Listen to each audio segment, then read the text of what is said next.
আশানুরূপ দাম না পাওয়ায় আমি এটা গরুটা বিক্রি করতে পারিনি।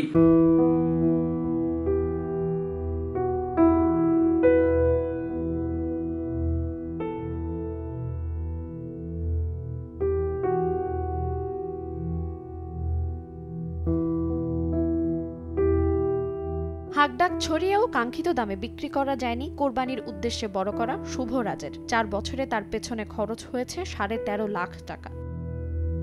সাতক্ষীরা সদর উপজেলার ঘুটেরডাঙ্গি গ্রামের ইয়াহিয়া তমিজি নামে এক কৃষক 4 বছর ধরে গরুটিকে লালন পালন করে এসেছেন। সন্তানের মতো আদর যত্নে প্রস্তুত করে তুলেছিলেন কোরবানির হাটে বিক্রির জন্য। শুভরাজের জন্য বাড়ির চারপাশে প্রায় 1 বিঘা জমিতে ঘাস চাষ করেন। প্রতিদিন 500 টাকার খাবার খাওয়ানো হয় শুভরাজকে। প্রাকৃতিক খাবার হিসেবে দেয়া হয় ভুসি, সয়াবিন খৈল এবং খড়। প্রতিদিন গোসল করানো সহ 3 বেলা খাওয়ানোর কাজ নিজ হাতে করেন গরুটির মালিক।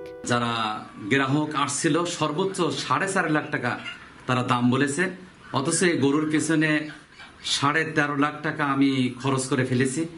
একজন প্রান্তিক খামারি হিসাবে এটা আমার জন্য অত্যন্ত কষ্টকর। অন্তত অর্ধেক টাকাও কোনো গ্রাহক বলিনি। অতএব আমি সিদ্ধান্ত নিয়েছি যে আগামী 1 মাস পরে এটাকে জবাই করে এটা কেজি দরে বিক্রির জন্য একটা সিদ্ধান্ত নিয়েছি। নগদের কাছে সব গ্রাহকই প্রিয়, তাই তো সারা দেশে ক্যাশ আউট চার্জ সবচেয়ে কম।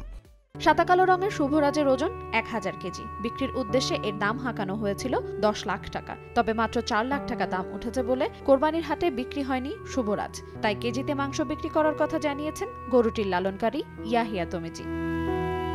সময় সংবাদ, সাতক্ষীরা।